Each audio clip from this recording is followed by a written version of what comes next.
Hello, Spring. How are you? Hi, I'm good, Ty. Apparently, I was going to throw a chair in the corner once. And you lifted it up, and then you were like, I can't. There's people watching me. Yeah. So I'll just hit the ring instead. You're not meant to do that again. So, remind me at the next show. Just keep me calm. Nah, we're just going to stay far away. We'll let you have Exactly. your object rage and then just step back and talk to you afterwards. Perfect. So you guys are mid-renovation at the moment with your gym. Yes. So, Marshall Spirit in Brunswick. We're actually in Brunswick West, but we're actually moving to Brunswick now. Right. Yeah. Fun times. How's the renos going? Is it the usual head screwing? Yeah, it's good. It's just taking a long time. Yeah, it's been kind of like 8 months behind the scenes, but now it's really like towards the end of it. So we've got 3 more weeks to get out. So Yeah. that's why everything's kind of happening. And we're trying to rush all the renovations, painting. Yeah. Is it a renovation? Is it a move to get somewhere bigger, or is it just a time to move, or what's behind the move? So basically the lease has ended in the one that we're at. Yep. And they're raising the rent. Right. So just the way that things have worked out, and just the layout isn't actually as nice as we want it to be anyway. Yep. So the place that we're working at is kind of like in an L shape, and we want to do more, but it's hard to with the space that we have. Yep. So we're moving somewhere that's a little bit better, and it's just basically just a better space. Nice. And you at your gym, you guys have BJJ, Muay Thai, obviously, boxing, Aikido, and Judo, And strength. and strength. So how do you guys schedule your timetable and stuff? Do you have all different instructors, or is there a crossover between instructors, or? There's no crossover, so they're dedicated instructors for each program. And so basically they kind of take turns to take like the prime slots. Yep. So like 6 p.m. is kind of the more popular times, and we just kind of alternate. And we've got 2 mat areas as well. So Aikido, Judo area, BJJ, they share like a mat area. Yep. So it's more like a Japanese tatami style. And then we have the CrossFit area, which is by itself. Well, it used to be CrossFit, now it's just strength. And then now it's Muay Thai and boxing, the striking area and the ring and stuff. What prompted the change from CrossFit to your strength? Just like the change of coaches and direction as well. Yeah. Because we wanted it to have like a dedicated CrossFit program, but it wasn't really gelling with the martial arts training.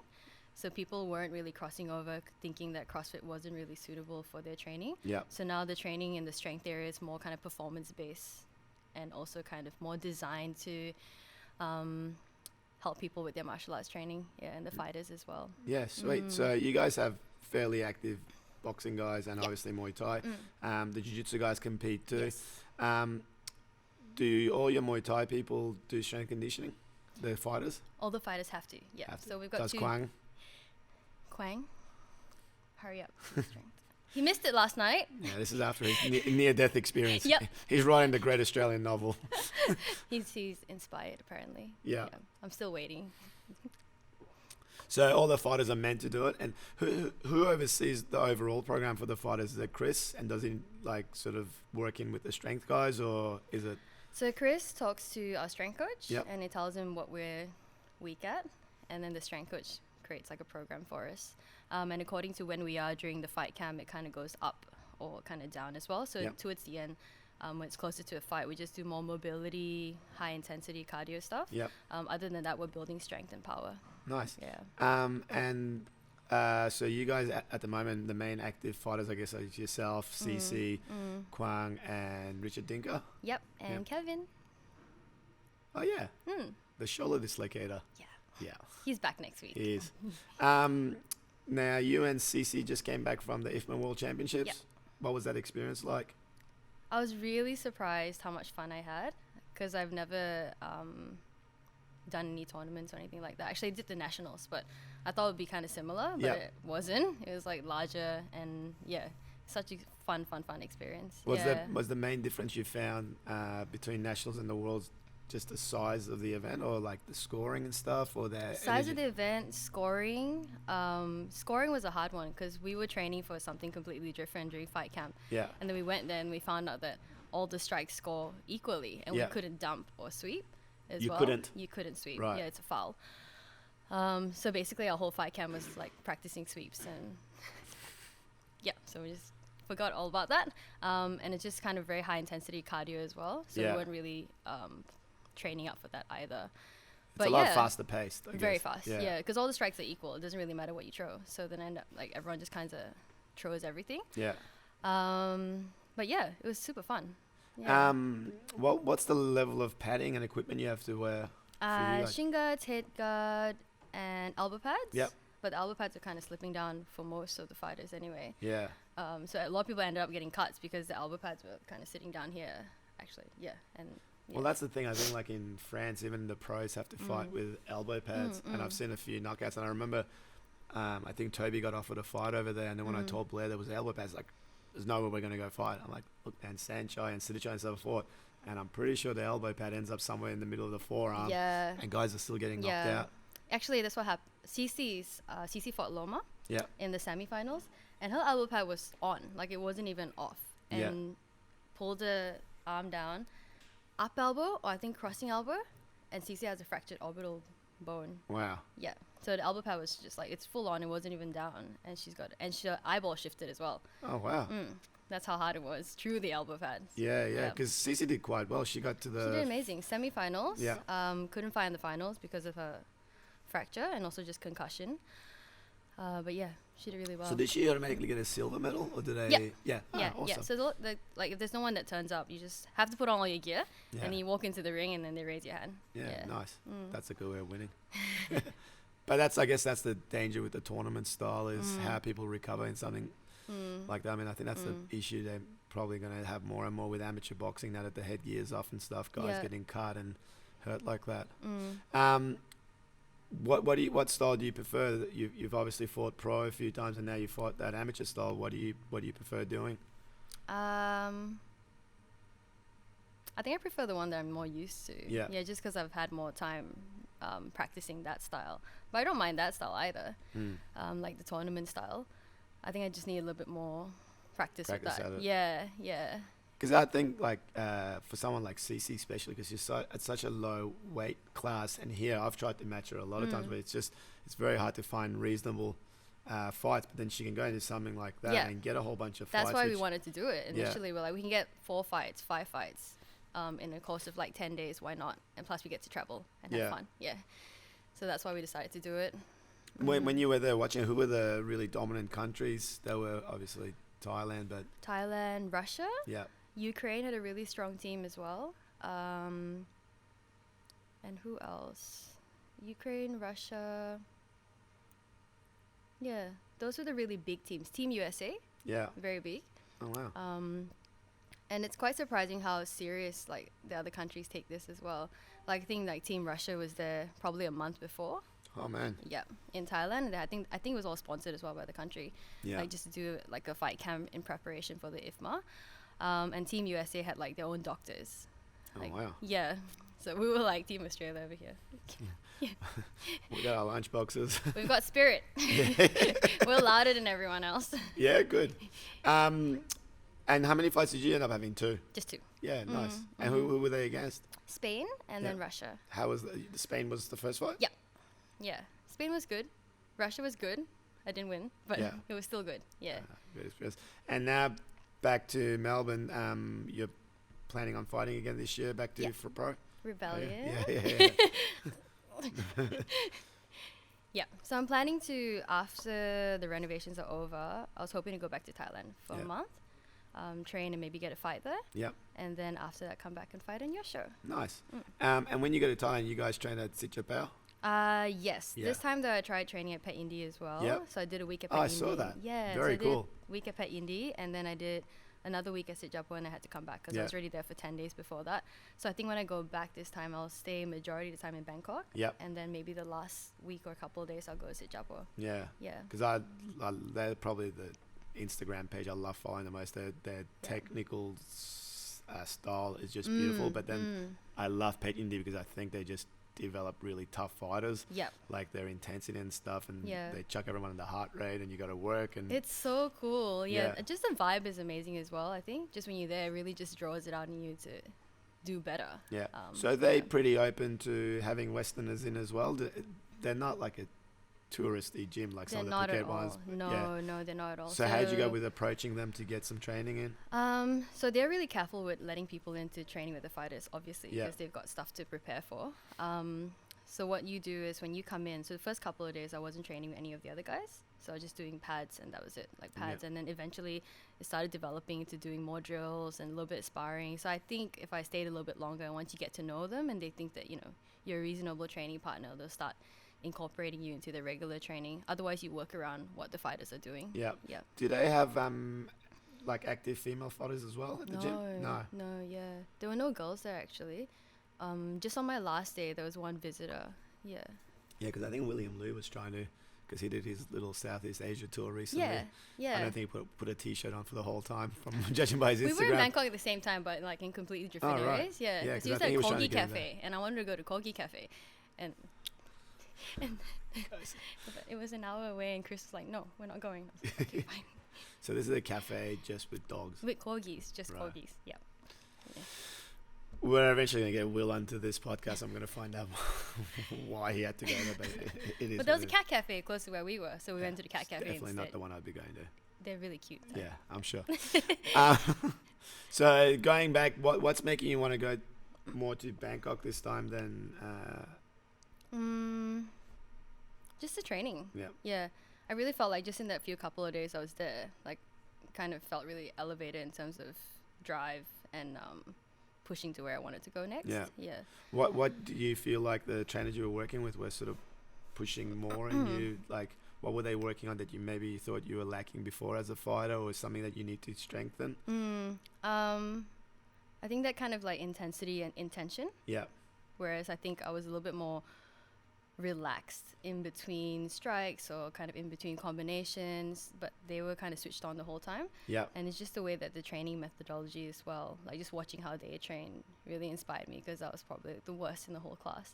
And just kind of watching them, I was it's like, not a bad class to be the worst thing. I know, but it's like, you know, you kind of just want to like chase them and like just be just like them. So it's just kind of nice to be there and watch them.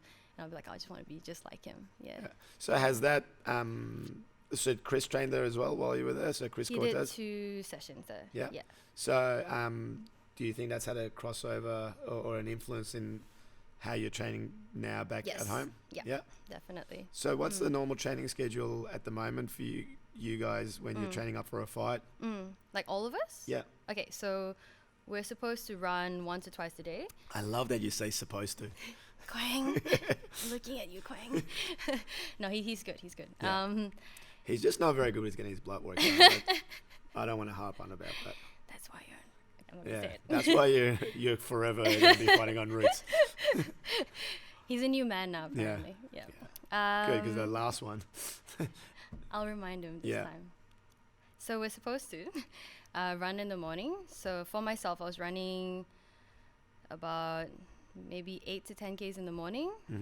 Strength session, either in the morning and the afternoon, 4 times a week. Yep. And then afternoon it's run, and then 3.5 hours or so of training. Nice.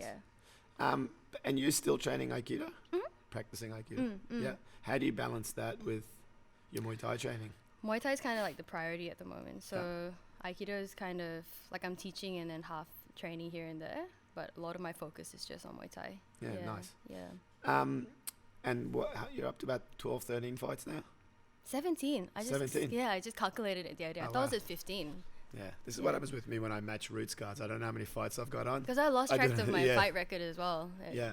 No, you need to write that, because that's how the board approves your fights. Oh. Yeah, because we have all these mismatches in Muay Thai. We don't. Who's been your toughest fight so far? Toughest fight.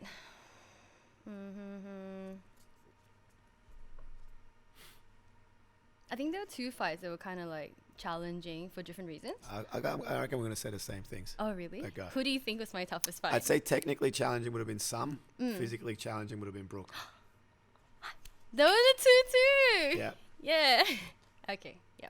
Moving on. No, definitely. I mean, I think Sam's technical styles. I mean, I think you've got a great style, but I think just technically, I think strategically, she won that fight. Very challenging, yeah. Whereas I think with Brooke, she kind of came in and got the upper hand very early. Yeah. And most of the rounds sort of ended the round with you trying to sort of edge back the rounds and edge back the fight. Yeah. Yeah, that was really like 2. I think they were back to back as well, wasn't it? Wasn't it Som and then Brooke? Yeah. With Psalm's fight, I remember in the first, it's kind of the same thing with Brooke. Like the first 10 seconds, she kicked my arm, obviously, and then I couldn't move my arm for the rest of the fight. Oh shit. Yeah, so I was like, oh, this is not going well, and then not going well at Not all. what you want to be saying the first 10 seconds. I know, and then I went back to the corner. I was trying to not like make a big deal out of it, and then Wilson tried to kind of lift my arm to stretch. I'm like, oh my god, no. I was like, no, I can't move my arm. Like, just leave it over here. I'm gonna keep my guard like this for the rest of the fight, and then hope for the best. Yeah. So that was bad. So I think just mentally as well, trying to manage that. I didn't do too well mentally managing this arm. Yeah. I don't know, for the life of me, I couldn't think of something else to do. I was like, I need to jab, but I don't know how to do it. Yeah. And then for Brooke, I think I was really intimidated kind of going in to the fight as well. And then once we got and then I got the 8 count. I'm like, you see, this is why. This is exactly why I'm intimidated. And I was, but it got better afterwards. Yeah, it did. And I think initially when it happened, it happened so quickly. And I was like, I always at the start of the fights, kind of something happens and I'll end up second guessing myself. So I was going, shit, this is not a good match. But like you clawed back at it. No, and it wasn't was a fine. thing where you were getting overpowered or anything. Yeah. No, it was good. It was really good fight. Yeah. With the, I mean, obviously the Australian Muay Thai scene isn't huge, but obviously the pool of like female fighters, especially around your own weight and stuff's a lot smaller. I think you guys are a lot more, I guess, friendly with each other than a lot of the guys are. How do you guys find getting prepared to fight and get ready for a fight when it's so many times it's like someone you've probably trained before, someone you know pretty well? Because sometimes it's just like the love before and after the fights. I go, God, you guys, please. But it is stop, enough. How do you work around that mentally to get in there and still try to? I think it was really hard initially. Just kind of like in my head as well. Like remember with Som's fight, and then before that I had a dream about her. Yep. And then like for the whole week after that, I was like, no, I can't hit her. But it was just a dream. I dreamt that she was pregnant, and then even previously, like I remember talking to Alex before fighting, and then it was really awkward for us to kind of fight each other. Yeah. And then in the fight itself, I was like, I don't really want to hurt her, but I was like, what are you doing? Just she's trying to hurt you. Yeah. Yeah. So it's just kind of like have that chatter in my head constantly. But now I think as we kind of progress, I think both people understand that it's for the better if we both really push each other. Yeah. I guess earlier on it's a lot more emotion based. Yeah, like exactly. When you're fighting, you attach so much emotion and like people sometimes need to work themselves up. There's so much, but I think as it gets, it's like it's a sport. Exactly. Yeah. So like if we hold back, you're kind of doing injustice to the other person as well. Exactly. So you're not bringing the best out of them. Yeah. So yeah. Well, aside from the smaller pool, do you see a lot of challenges or anything that's holding back women's Muay Thai in particular, sort of developing? What do you think is lacking? I think it's doing really well personally. Like when I first started fighting, even that short time ago, there weren't that many girls on the card. Yeah. I think there were only 2 girls on the card. And then very soon after, I was on Roots and almost the whole card was all girls. Yeah. So it's like a spike in popularity with girls participating in Muay Thai. Yeah, so I think it's great. Yeah, and we had, I think, one of the cards that you were on, there was 15 fights. There was 8 female fights and 7 male fights. And with Roots, we were still sort of doing some Muay Thai fights, but all the girl fights were with elbows. And I laid it onto a lot of the boys. And I was just like... Yeah, I think a lot of girls are like really willing to participate. And we have... I think we have more interest in the group that we have, upcoming fighters, like in amateurs coming up. They're more girls than boys. Yeah. So there is a few more girls coming through the amateurs. We'll talk about sort of the stuff we're doing, I guess, with the amateurs further. How are you guys finding navigating the fighters through the amateur scenes and the different rules and stuff? Because there's obviously like Waco, that's K1, VAMA does Muay Thai and K1, there's different officiating. There's a lot of different gyms. Some of them aren't necessarily Muay Thai gyms. How are you guys finding all of that, putting your guys in and fighting and stuff? They're doing really well. I think we've just stuck to the VAMA shows for now. We haven't really done any other amateur shows. But the way that kind of Chris and Wilson have kind of trained them up is to think about when they step into like your show. So the scoring and the way that they train and the way that they fight is for the future, not so much currently. Yeah, so they don't really have that thought process of I need to be a certain way for now. They're kind of preparing for like when they make their pro debut. Yeah, I think that's one of the conversations I was having with Blair Smith a couple of weeks ago when he was down here. I think sometimes we get guys on Roots who've had a lot of amateur fights and they'll fight someone who hasn't. And a lot of times the ones who've had a lot of amateur fights, they're actually not prepared for the pro fight. Like they're physically not strong enough to do it. And I think it's trying to balance that whole, the amateurs a lead up to fighting pro, or is the amateurs its own thing? Because like you said, I mean, if you're training for that high speed point scoring thing versus now you're fighting to get you're getting hurt, how do people transition through it? So that's I've had that a few times where I've gone, this guy's had 6 amateurs, this guy's had 1 pro, and it's just not even close. So I think I had that mental block as well when I was transitioning, because I didn't get to do amateurs. There weren't girls at the time in my weight category, so we're waiting for like 6 or 8 months and there's no fights. So we're like, okay, I guess we have to. Well, Chris forced me to fight pro, but before that I was just doing interclubs. And obviously interclubs are so different to pro fights. So I was really nervous kind of transitioning over, and I don't think that it took me like quite a few fights to even work out how to do it. Because that's, I think, the interclubs I think are really good for just getting people over the nerves of being in front of people. That's what we always do, even for our boxers. It's like there's hardly any contact, you know. At least they get the idea of they're being scored and judged and they're in front of people.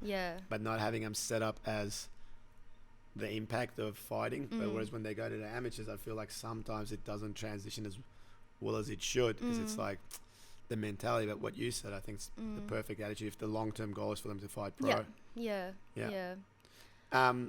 If you could fight anyone around the world, Australia, your dream fight, and not necessarily now someone you'd like to fight at some stage. This isn't me matchmaking. Okay. I'm not ready. It could be. But who's the person you'd love to share the ring with? There are a couple of girls I think I'd like to fight in the future. Iman Balo. So she's fighting Brooke. I saw. I'm so excited. Anissa Mixen. And Stamp. That can be done pretty easily though. Not now, sorry. Too soon. Too soon. It's so funny because Stamp, when she first went to Fairtex, Prem asked me, he's like, oh, can you get her a match? And I was like, in Australia. But I think all you guys around that weight, you're all only up to like 4 or 5 or 6 fights at that stage. I was like, no. And then I spoke Let us build up to it. I know. And then I spoke to one Queensland fighter, and the manager's like, nah, I've seen this girl fight before. Like, our girls had a lot of fights, but it's not going to be a good fight. Yeah. So she's now Muay Thai, K1, and MMA. Yeah. So it'll be interesting which direction they push her more towards. And I thought initially they were trying to push it towards MMA, but I mean, she's so good at striking that why not collect some titles along the way? Yeah. Did you see her fight with Alma? Yes. Yeah. What did you think of that fight? I thought Alma did amazing. Yeah, she was so strong. Like personally, I thought that she could have done enough to win. But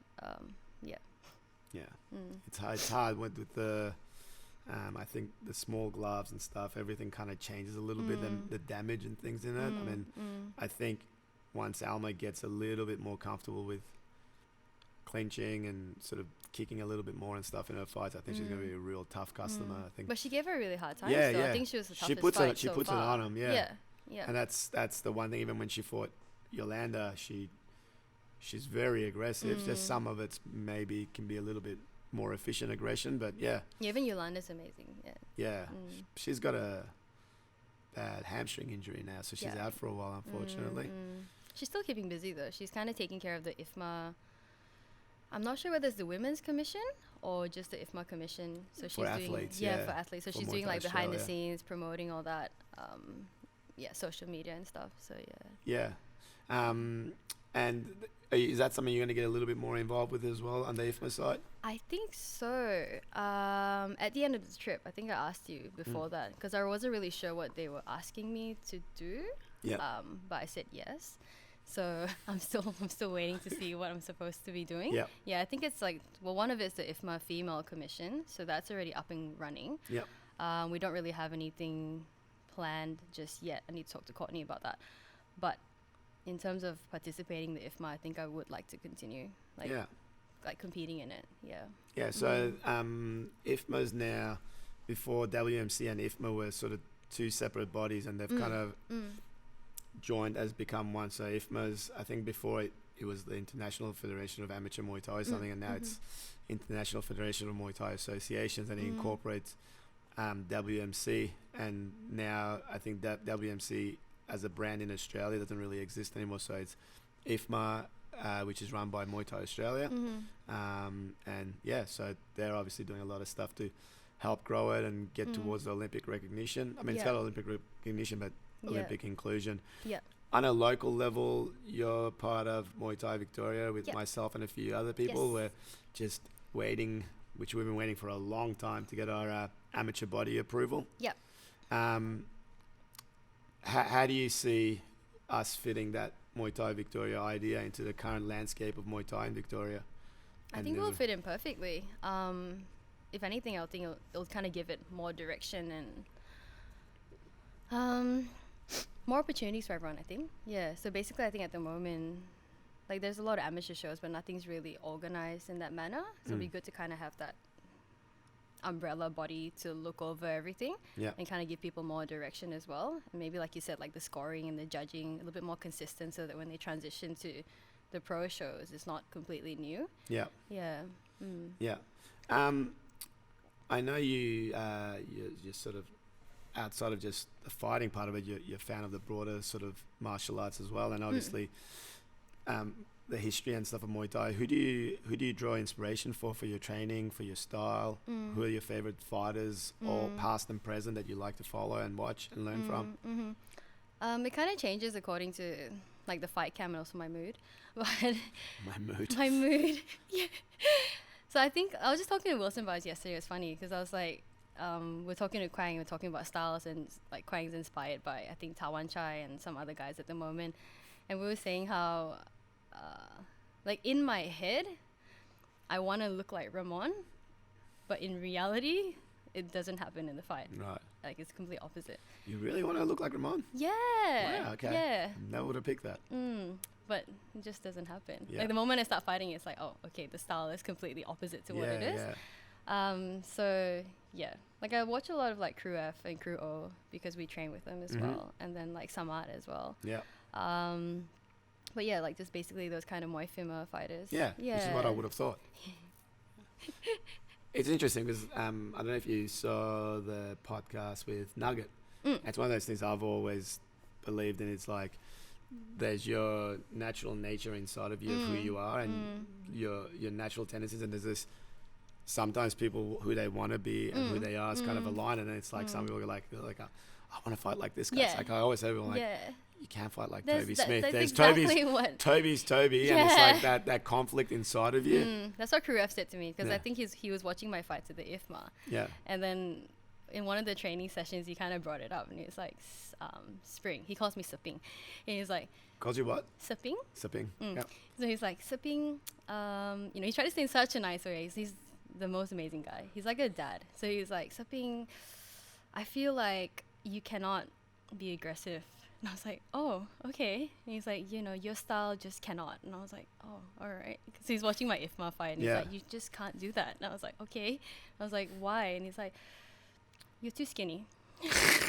And I was like, is that the only reason why I can't be like that? And he's like, yes. I was like, okay. And he's like, your body's kind of too, like, I don't know, soft. Yeah.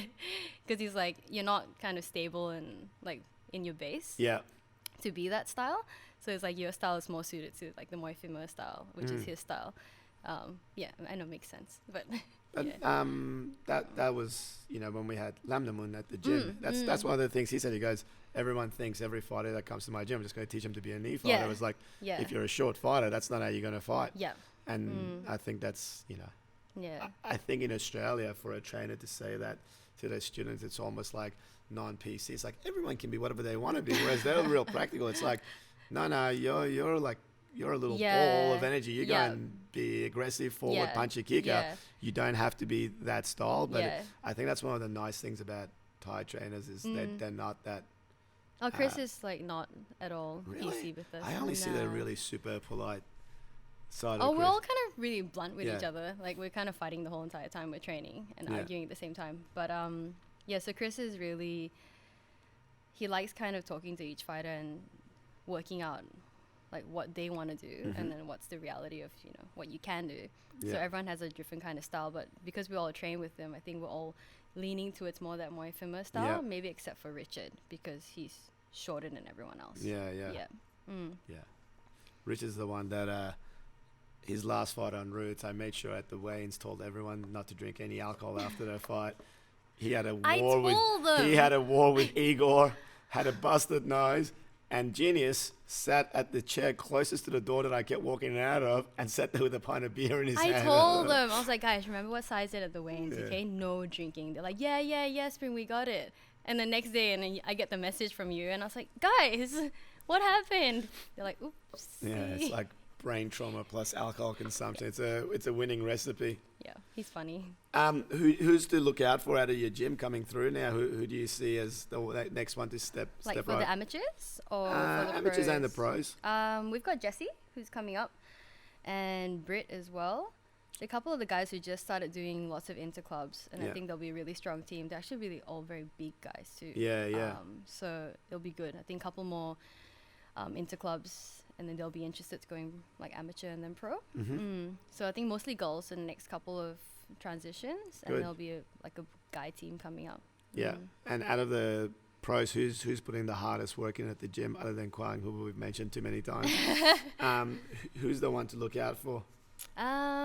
Probably Richard. Kevin, because of his shoulder, he'll be taking it easy for a while, and Cece Yeah. as well, because she just had surgery. So Richard, but he's on a diet at the moment, so that's Yeah, because he fought at cruiserweight on my show, but he's probably more of a super middleweight. what's that? I think he fought at 86. And Oh, probably he's supposed to better at walk 76. around at 80. That's his Yeah. goal. Yeah. Right. So is he working with a nutritionist or just his own? He's eating broccoli every day. That'll last a long time. when is he fighting next? I think everyone's aiming to fight in your show. Oh, nice. Yeah, November. Awesome. Other than the gym renovations and fights coming up, what else you got coming up? What else are you working towards? You always seem you're busy. I think I haven't thought of anything else, to be honest. Yeah, just trying to get get the the gym reno out of the way. Yeah, trying to get that up and going. And then that's it. Like I really want to just train in Thailand. Yep. Like that's something that I really want to do this year and stay there for a month and then just focus on training. And then however many more fights I can get in. There are a couple of tournaments later in the year as well, but I don't think it's just gonna work out with timing and stuff. Yeah. Yeah. There's I think the next nationals is in February, isn't it? January. January. Late Jan. Okay, awesome. All right, awesome. Spring, thanks so much for coming down today. Thank you. Did you have anything you wanted to say? No. No. Can we start interviewing you now? You can if you Oh, want. okay. So, Sai, why did you start promoting? Are we really going to do this? Oh, If you want. Yeah. Why did I start promoting? Yeah. I always wanted to promote, even when I was like 15, 16. So I used to go to a lot of tag select shows and stuff. I like going to fight shows. And I think I've told this story a lot. The reason I got into martial arts was because of Enter the Dragon, right? Oh, yeah. And you I did say loved the that. whole idea of Mr. Han's Island and all the fighters going in. So, yeah, I thought I could be Mr. Han. But I remember like, when legit. like you started promoting. I think I wasn't fighting. Obviously, I wasn't No. fighting pro yet. It was right here at Red Scooter. It's my first show. With Chris. Yeah. Yeah, Chris. Chris, He was your Chris was the opening fight. Yeah. Yeah. And then he was telling me about this new promoter that was coming up, and he was doing all these cool things. I think he had like a 4-man or something like that. And he was like, yeah, this is new guy, and he's doing all this crazy stuff. And we're like, oh, cool. Like, none of us are ready, but yeah. Yeah, crazy Yeah. stuff. No, it was really cool, man, because my first gym was directly across the street, and now my current gym's just down like 4 doors that way. And Eamon, who runs Red Scooter, I used to always chat to him about it, and the one was like, oh, can I do a fight show there? He's like, yeah. And the ring ended up going right in there. And speaking of dreams, like you had that dream about some, I had a dream 4 days out from the show that we couldn't get the ring in. Oh, why? And we had to fight it. It was a dream. Just the ring couldn't come in. Yeah. And then I dreamt that the ring was in, and everyone came in without tickets, and then the people who had tickets couldn't come in. So I had these weird dreams. And then the show, when we actually set up, and they do such a beautiful job here. When even at the start, when the lights were on and everything, I was like, holy shit, looks amazing. And Chris and Kane Brunton were fight number 1, and Paris was upstairs on those stairs, and then like it was 2 rounds into the fight, and Paris runs down and goes, "If that's your first fight, this show's going to be really good." I was like, sweet, and it ended up being really good. And we had Kim Johnson and Sam Metney as the main event, and that ended up being, I think everyone was saying, was like the fight of the year. And I was literally, the ring was jammed up against that bar, and I was standing behind the bar, and the first round Sam dropped Kim and looked like he knocked him out, and I was like, shit, my main event just finished. And then he got up, and it was this war, and I was like losing my shit. It was amazing. So how many years have you done this for? So that was December 11th, 2011. Oh, wow. So yeah, it's coming up into 8 years. Wow. It's been a lot of shows though. So Yeah. we've had, this is the 23rd Rebellion coming up, the 13th Roots. There was 6 Road to Rebellions. Oh, yeah, I was on the first routes too. Yeah, wow, it's Yeah. been so many. Yeah, it's been a lot of fights. So yeah. Good job, Sai. Thanks. Good Penny. job, Tom. Why is Tom getting a thumbs up? Oh. Right. I'm joking. Good job, Tom. And Will. And Will. Yeah. And the boys from the gym that help out, and the girls. So yeah, everyone's been real good. And all the people who fight on it. Yeah, awesome. November 30, we'll see you back on Rebellion. Yeah. Hopefully we will have something to do with Muay Thai Victoria announced soon. Oh, yeah. I think Yeah. the minister's only a week or two, apparently, this perpetual week or two. It's like Uber Eats. For Uber drivers, when you check it, it says 5 minutes away, but it's always It's like 5 minutes we're away. picking up your order, Yeah. and then just like stops there. You're like, what's wrong with my food? It's like 5 minutes away. Your approval's five weeks. But hopefully we'll have our Yeah, it'll be amateur good. body exemption approved soon, and there's a few of us working on it, so it should be a pretty cool thing. Yeah. Get more of the martial spirit people on, all the gyms Yeah. involved, and we'll go from there. Thanks so much coming down. I know you're very busy at the moment, I'm and gonna go back to painting. yeah, go back to painting. I'm gonna go back to getting flogged you by got Raw. training, Yeah, yeah. Go Yeah. cry a little bit on the inside. All right, awesome, Spring. Thanks so much. Thank I'll see you soon. Oh, you're getting photos.